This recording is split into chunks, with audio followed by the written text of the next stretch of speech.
how'd you make a name for yourself as a GA? Do you want to know what it takes to get recruited to play college football in the Big Ten Conference? I'll teach you right now at the link in my bio. It's totally free. This has really been for me in every role that I've ever been. I try to be the absolute, one, it's a competition every day when I walked in the building, right? And it didn't matter what role I was in, I wanted to make sure that I was the best one in that role comparative to everybody else in that role. I think the other thing that I embraced really early is I'm going to do all the jobs that nobody wants to do.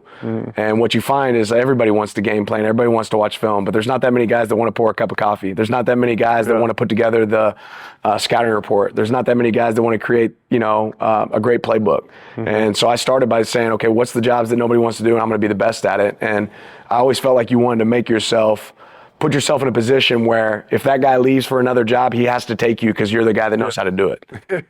You're the guy that knows how he likes his call sheet built. And that's kind of what I did. That's what I really focused on. And I didn't realize at that point how much ball I didn't know, right? I thought I knew football, but I didn't really know football at all. And I had a lot to learn. So I tried to shut up and listen whenever, guys with a lot more experience were talking in the room. And then I tried to work really hard. I mean, I spent a lot of nights up in the office.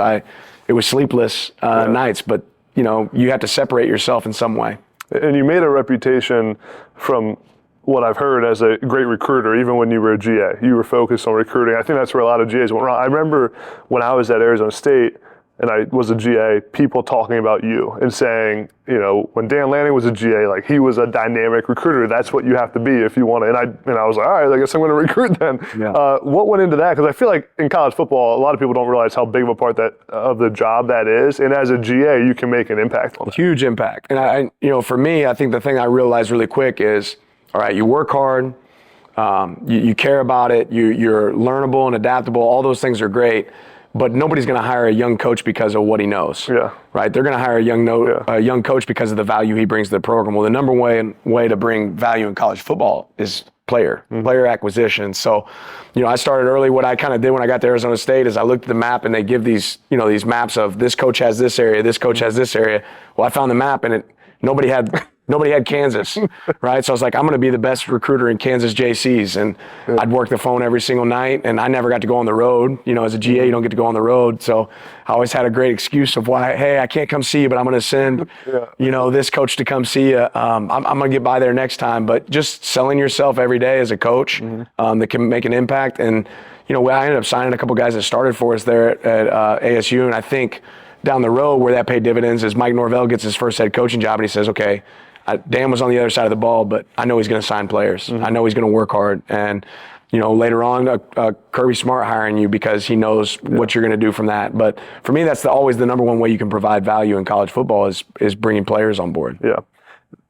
During that time where you were GA to ASU, from Pitt, you mentioned you have a family. I mean, you're hardly making any money. Like as a GA, you're making like $1,000 a month, maybe. Like at a good school. Pay raise when I was a GA at Alabama, I was getting $1,200 a month. Yeah, okay. That was good.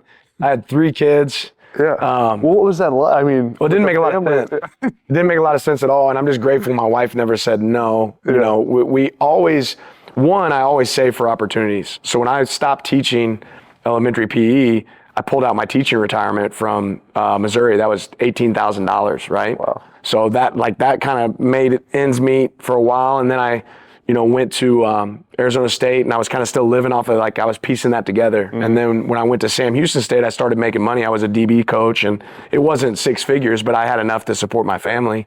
But even there, I was saving in case another opportunity came up again to where I wasn't going to make enough. Yeah. So it was never about how much you're making. It was always about where can I get the best opportunity? I always chased opportunities, not the dollars. So whenever I got a chance to be a GA at Alabama, I had a little nest egg to hey, I can make it 12 months on this. It might be ramen noodles, right? Yeah. We were on EBT. We didn't have insurance, right? Yeah. That's all true.